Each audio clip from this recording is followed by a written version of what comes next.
Hello everyone, welcome to magnet brains. Myself Prateek Karn स्वागत करता हूं आपका अपने यूट्यूब चैनल मैग्नेट ब्रेन्स पर, जहां पर आपको मिलता है क्वालिटी कंटेंट, क्वालिटी एजुकेशन, वो भी बिल्कुल बाकायदा फ्री ऑफ कॉस्ट। केजी से लेकर के क्लास 12 तक का पूरा एजुकेशन सब आपको मिल जाएगा डिटेल वीडियो फॉर्मेट में। और अगर आप हिंदी मीडियम के स्टूडेंट हैं तो फिर आप जानते हैं क्या करना है आपको। मैग्नेट ब्रेन्स का हिंदी मीडियम चैनल भी है, जा करके सब्सक्राइब कर लीजिएगा और एकदम याद से नोटिफिकेशन को ऑन कर लीजिएगा। इससे होता क्या ना कि जैसे हिंदी मीडियम के चैनल पर कोई भी वीडियो अपलोड होता है, चाहे कोई लाइव क्लास हो, कोई अपडेट हो, कोई रिकॉर्डिंग हो, तो उसकी जानकारियां, उसकी नोटिफिकेशन सबसे पहले आप तक पहुंच जाती हैं। आप किसी भी कंडीशन में कुछ भी मिस आउट नहीं करते। बस एक बात का आप खास ख्याल रखें कि हिंदी मीडियम के चैनल पर क्लास 6 से क्लास 12 तक का पूरा कंटेंट अवेलेबल है। कौन कौन से स्टेट बोर्ड्स हैं सर? तो एमपी बोर्ड है, बिहार बोर्ड है, यूपी बोर्ड है, राजस्थान बोर्ड है और दिल्ली बोर्ड है। और अगर आपको ई नोट्स है, ई बुक्स चाहिए, इसी वीडियो के डिस्क्रिप्शन में एक लिंक मिलेगी, आपको जाकर के आप चेकआउट कर सकते हैं। वहां से आप ई नोट्स और ई बुक्स भी बाकायदा अवेल कर सकते हैं। ठीक है, तो चलिए आप बिना समय लगाए लेकर के चलते आपको इसके स्लाइड के ऊपर। क्लास 12 फिजिक्स चैप्टर 11, चैप्टर का नाम है dual nature of radiation matter, और ये वाला वीडियो है इसी का क्विक रिवीजन वीडियो। बिना समय लगाए लेके चलते हैं आपको इसके पहले वाले स्लाइड के ऊपर। ठीक है भाई, यहाँ पे ना समझते हुए चलना। बेसिकली आपको ना डील किससे करना होता है? फोटो इलेक्ट्रिक इफेक्ट से। ठीक है, यहाँ पर होता क्या है, जैसे मान लीजिए फॉर एग्जाम्पल मेरे पास एक मेटल सर्फेस है। ठीक है, तो ये मेटल सरफेस जो है ना, इसके सरफेस पर आ रहे होंगे बहुत सारे इलेक्ट्रॉन्स। ठीक है, अब क्या है, इस इलेक्ट्रॉन को फ्री करवाना आसान है। अब वो तो डिपेंड करता है कि ये इलेक्ट्रॉन जो है वो कितने एनर्जी पे निकल पाता है। ठीक है, जैसे मान लीजिए फॉर एग्जांपल अगर मेरे को यहाँ से निकालना है इलेक्ट्रॉन्स को, तो एक बात तो मैं जानता हूँ कि इस इलेक्ट्रॉन को पकड़ा हुआ है मेटल सरफेस, मेटल के न्यूक्लियस ने बेसिकली उसने पकड़ के रखा हुआ है।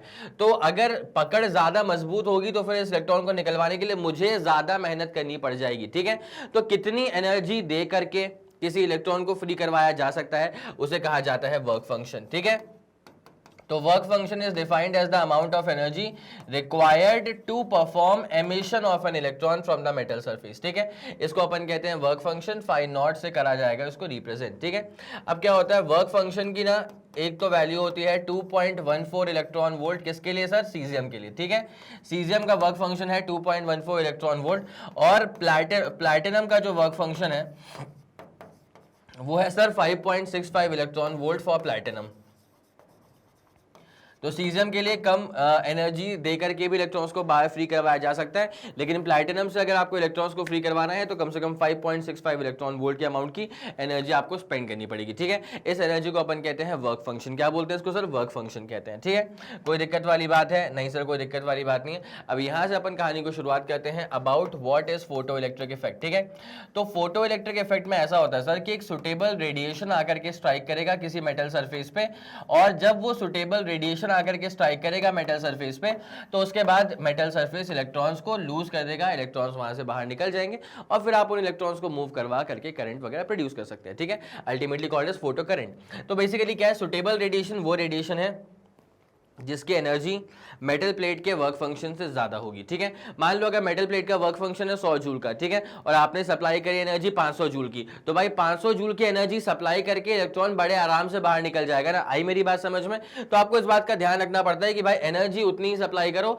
जितना वर्क फंक्शन है उससे ज्यादा सप्लाई करो, तभी इलेक्ट्रॉन बाहर निकल करके आ पाएगा। ठीक है, आगे पूरी बात समझ? यस सर, ये वाला फंडा अपने दिमाग में पूरा क्लियर आउट हो चुका है। ठीक है, अब फोटो इलेक्ट्रिक इफेक्ट के अंदर सुटेबल रेडिएशन कैसे स्ट्राइक करेगा वो आपको समझना पड़ेगा।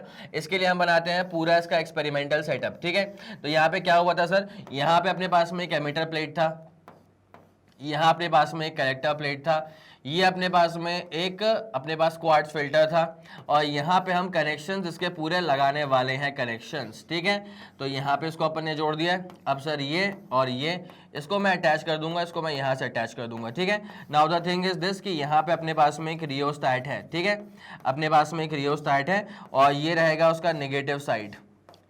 अब ये इसका स्विच रहेगा। ठीक है, स्विच को आप क्लोज कर दीजिएगा। तो अब यहाँ पर बेसिकली क्या होता है ना कि इसको तो अपन ने यहाँ पे जोड़ के रखा हुआ है, लेकिन ये इसका जीरो सेक्शन है। अब ये बनेगा इसका पूरा पॉइंटर जॉकी, इसको मैं कहीं पर भी टच करवा सकता हूं, तो ये इसका पूरा बन जाता है experimental setup for photo electric effect. ठीक है, कोई दिक्कत वाली बात है? नहीं सर, कोई दिक्कत वाली बात नहीं है। ठीक है, अब यहाँ पे समझ लो इंटेंसिटी का फंडा क्या होता है। अगर आपने इंटेंसिटी को बढ़ा दिया, इंटेंसिटी को बढ़ाने का मतलब ये होता है कि जैसे मान लो ये मेटल प्लेट है और ये मेरे पास सोर्स ऑफ लाइट है टॉर्च। अब मैं अगर टॉर्च को पास लेके चले जाता हूं, अगर मैं टॉर्च को पास लेके चले जाता हूं, तो पास लेके जाने का मतलब होता है कि इंटेंसिटी बढ़ गई है, ठीक है, इंटेंसिटी बढ़ गई है, ज्यादा फोटोन जाकर के स्ट्राइक करेंगे, इंटेंसिटी बढ़ेगी तो क्या होगा सर, ज्यादा फोटोन जाकर के स्ट्राइक करेंगे, ज्यादा फोटो इलेक्ट्रॉन्स बाहर निकलेंगे और फोटो इलेक्ट्रिक करंट भी बढ़ जाएगा, ठीक है। इसलिए कहा जाता है कि intensity is proportional to current, intensity is directly proportional to photo current, इसलिए कहते हैं बिकॉज इंटेंसिटी को बढ़ाना, इसका मतलब क्या होता है कि टॉर्च और मेटल प्लेट के बीच की दूरी को घटा देना, ठीक है, डिस्टेंस कम हो जाएगा, इंटेंस बीम बनेगी, इंटेंस बीम बनेगी, ज्यादा फोटोन जाकर के स्ट्राइक करेंगे, ज्यादा फोटो इलेक्ट्रॉन्स को बाहर निकालेंगे और फोटो करंट की वैल्यू भी बढ़ जाएगी। लेकिन इस पूरे प्रोसेस में कहीं से कहीं तक क्या सोर्स का फ्रीक्वेंसी चेंज हुआ, नहीं चेंज हुआ, ठीक है। तो क्या सोर्स की एनर्जी चेंज हुई, नहीं सर, सेम रह गई, E is equal to H nu के बराबर ही उसकी एनर्जी रह गई, ठीक है। तो बेसिकली क्या हो रहा है, इंटेंसिटी को चेंज करने से एनर्जी पे कोई फर्क नहीं पड़ता। अब देख क्या है, अब जैसे मान ले एक मेटल प्लेट था अपने पास में, ठीक है, इस मेटल प्लेट का ना वर्क फंक्शन मान लेते हैं 100 जूल है, और जो मेरा टॉर्च था ना यहाँ पे सोर्स ऑफ लाइट, इसकी एनर्जी कितनी है, 120 जूल है। तो ये जो फोटोन स्ट्राइक करवाएगा, फोटोन की एनर्जी कितनी होगी, 120 जूल। अब 120 जूल में से 100 जूल तो गया वर्क फंक्शन को ओवरकम करने में, बाकी जो बचा हुआ 20 जूल था ना, this is the maximum kinetic energy of emitted electrons, और इसी पर बन जाता है अपने पास में आइंस्टाइन्स फोटो इलेक्ट्रिक इक्वेशन, ठीक है। इसी पे हमारे पास में क्या बन जाती है सर, आइंस्टाइन की फोटो इलेक्ट्रिक इक्वेशन, जिसमें ये कहा जाता है कि supplied energy 120 is equals to पहला तो वर्क फंक्शन, और बाकी बचा हुआ जो है वो के मैक्स मतलब मैक्सिमम काइनेटिक एनर्जी के बराबर हो जाएगा, ठीक है। अब मैं आप लोग को बता दूं एक बहुत ही प्यारी सी चीज, अगर इलेक्ट्रॉन यहां से निकल रहा है मैक्सिमम काइनेटिक एनर्जी के साथ में, अब ये जो सामने वाला प्लेट है, जो अपने पास कलेक्टर प्लेट है, अगर मैं उसको नेगेटिव पोटेंशियल देना शुरू कर दूंगा तो क्या होगा, जो सामने से इलेक्ट्रॉन्स आ रहे हैं ना, उनको वहां तक पहुंचने में तकलीफ होगी। अब मैं इसको इतना नेगेटिव पोटेंशियल दे चुका हूं कि even the fastest moving electron can not reach the collector plate, मैं इसको इतना नेगेटिव पोटेंशियल दे चुका हूं कि now even the fastest moving electron is not able to reach the collector plate. तो उस केस में अपने पास जो फोटो करंट है वो जीरो हो जाता है, करंट का फ्लो रुक जाता है, इसको अपन बोलते हैं स्टॉपिंग पोटेंशियल। क्या बोलेंगे इसको अपन बोलते हैं स्टॉपिंग पोटेंशियल, ठीक है। अब इसी के लिए एक फंडा मैं तुम लोग को बता रहा हूं, जो मैक्सिमम काइनेटिक एनर्जी होती है एमिटेड इलेक्ट्रॉन्स की, वो आप ईवी नॉट के बराबर कह सकते हो, ठीक है। अब ऐसा आप कैसे कह सकते हो, बिकॉज एक सिंपल सा फंडा होता है, एनर्जी ऑफ वर्क सिस्टम पे अगर आपने कुछ वर्क करा है तो वही वर्क सिस्टम के अंदर स्टोर हो जाता है उसकी एनर्जी के फॉर्म में। अब यहां पर आपने कितना वर्क करा है सर, ईवी नॉट के बराबर का वर्क करा है, और तुम ये जानते हो कि काइनेटिक एनर्जी भी तो वर्क का ही फॉर्मेट है, सिस्टम पे वर्क नहीं करोगे तो कहां से आएगी उसके पास में काइनेटिक एनर्जी, ठीक है। तो अपने पास एक फॉर्मूला बन चुका है K max is equal to eV naught के बराबर। अब मैं आप लोगों ने ग्राफ दिखाता हूं, ठीक है, ये ग्राफ आ रहा है अपने पास में इंटेंसिटी के वेरिएशन पर। अगर आप देखो यहां पे अपने पास में फोटो करंट आ चुका है, इसमें कोई दो राय नहीं है। अगर आप इंटेंसिटी को बढ़ाओगे ना, तो इंटेंसिटी को बढ़ाने से करंट तो बढ़ जाता है, इंटेंसिटी को बढ़ाने से करंट तो बढ़ जाता है, लेकिन सिंस रेडिएशन की एनर्जी नहीं बढ़ी, इंटेंसिटी को बढ़ाने से करंट तो बढ़ गया लेकिन इंटेंसिटी को बढ़ाने से एनर्जी नहीं बढ़ी, इसीलिए स्टॉपिंग पोटेंशियल पे 2 रुपए का फर्क नहीं पड़ने वाला। तो तीसरी इंटेंसिटी ये दूसरी वाली है और ये पहली वाली है, ठीक है। तीसरी इंटेंसिटी सबसे जबरदस्त है, दूसरी थोड़ी सी नाजुक पड़ गई और पहली वाली में तो बात वो थी नहीं, ठीक है। आ गया ये वाला फंडा पूरा क्लियर हो चुका है, यस सर, ये वाला फंडा जानदार शानदार तरह से क्लियर हो चुका है, ठीक है। अब अगले वाले में अपन क्या करते हैं, फ्रीक्वेंसी को बढ़ाते हैं। अगर आप इंसिडेंट रेडिएशन की फ्रीक्वेंसी को बढ़ाओगे ना तो उससे करंट पे कोई फर्क नहीं पड़ेगा, ठीक है, because current depends on number of photons. Frequency वगैरह को बढ़ाने से सिर्फ एनर्जी बढ़ती है, नंबर ऑफ फोटॉन्स पे कोई फर्क नहीं पड़ता। तो भाई तीसरे वाले की फ्रीक्वेंसी ज्यादा है, ज्यादा रहने दो, पहले वाले की फ्रीक्वेंसी कम है, कम रहने दो, करंट पे 2 रुपए का फर्क नहीं पड़ेगा, लेकिन स्टॉपिंग पोटेंशियल पे 1000 रुपए का फर्क पड़ने वाला है, क्योंकि stopping potential depends on the energy of incident radiation.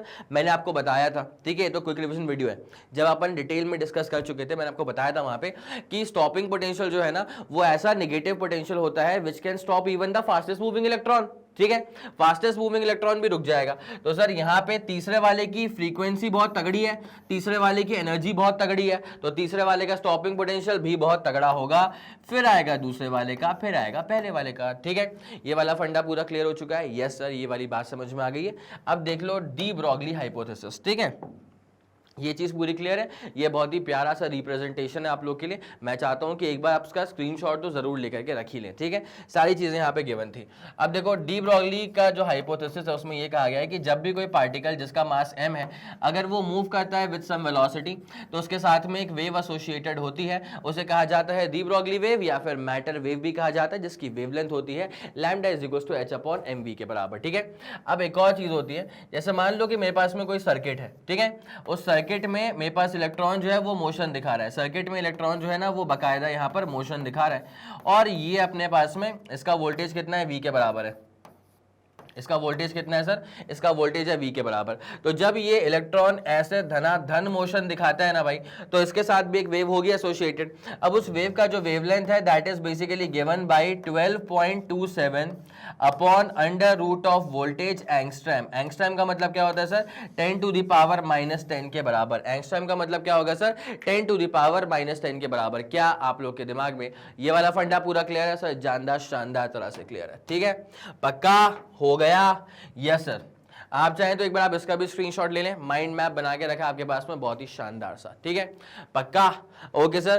तो इसी के साथ खत्म होता हुआ हमारा ये जानदार शानदार सा लेक्चर। उम्मीद करता हूं कि आपको हर एक बात बहुत ही बेहतरीन तरह से समझ में आ गई होगी। अगर आपको लगा कि इस वीडियो ने आपकी हेल्प करी है तो बनता ही है कि आप इस वीडियो को लाइक करेंगे, उसके बाद इस वीडियो को फैला दो अपने सारे मित्र मंडल में। सबको ये बात मालूम चल जानी चाहिए कि मैग्नेट ब्रेन्स के चैनल पर प्लेलिस्ट में फिजिक्स में क्या क्या शानदार चीजें ऐड हो चुकी हैं और क्या जबरदस्त चीजें आप तक और भी जल्द से जल्द पहुंचने वाली हैं।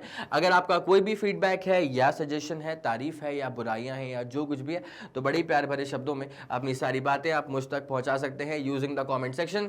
मैं और मेरी पूरी टीम सुपर एक्टिव रहेगी। वीडियो रिलीज के बाद जो भी कमेंट्स आते हैं आपके, उसको हम लोग फॉलो अप करते हैं, बिकॉज उस पर ही काम करके वीडियोस की जो क्वालिटी है वो टॉप नॉच लेवल तक पहुंचती है और फिर हम आप तक डिलीवर कर पाते हैं। इसी के साथ खत्म करेंगे इस पूरे वीडियो को। और जैसे कि आप सब लोग जानते हैं कि मैग्नेट ब्रेन्स जो प्रोवाइड करता है वो है English medium as well as Hindi medium वाली classes with entire full complete syllabus coverage. उसी के साथ साथ CBSE board, Delhi board, Bihar board, UP board, MP board, Rajasthan board और वैदिक मैथ्स, क्रैश कोर्स और स्पोकन इंग्लिश। इसके अलावा अगर आपको कोई भी इंफॉर्मेशन चाहिए तो फिर आप मैग्नेट ब्रेन्स के ऑफिशियल वेबसाइट पर जाकर के विजिट कर सकते हैं। Thank you so much.